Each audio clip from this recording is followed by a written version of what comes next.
এক দফা দাবিতে সারা দেশে অসহযোগ আন্দোলনের ডাক দিয়েছে বৈষম্য বিরোধী ছাত্র আন্দোলন।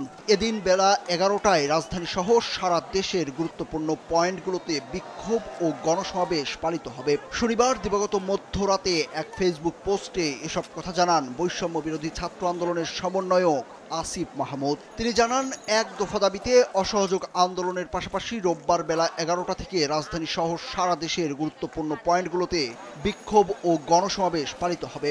সকাল থেকে ঢাকার সব প্রবেশপথগুলো দখলে রাখবে শিক্ষার্থীরা।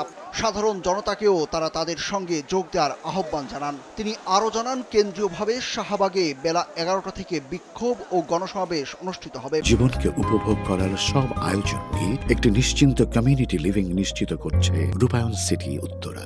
সর্বোচ্চ উপস্থিতি নিশ্চিতে সর্বস্তরে মানুষের সাহায্য চেয়েছেন তারা। এছাড়া কর্মসূচি সফল করতে স্কুল, কলেজ, বিশ্ববিদ্যালয়, প্রাইভেট বিশ্ববিদ্যালয়, মাদ্রাসা, শিক্ষার্থী, শ্রমজীবী, পেশাজীবী, রাজনৈতিক অরাজনৈতিক নির্বিশেষে আপামর জনসাধারণকে রাজপথে নেমে আসার আহ্বান জানান আসিফ মাহমুদ। শান্তিপূর্ণভাবে বিক্ষোভ ও গণসমাবেশ পালনের কথা জানিয়ে আঘাত এলে তা প্রতিহত করার জন্য সব প্রস্তুতি নিয়ে রাখার আহ্বান জানান তিনি। এর আগে শনিবার দুপুরের পর থেকে রাজধানীর বিভিন্ন এলাকা থেকে দলে দলে মিছিল নিয়ে কেন্দ্রীয় শহীদ মিনার ও এর আশপাশের এলাকায় অবস্থান নেওয়া শুরু করে শিক্ষার্থীরা।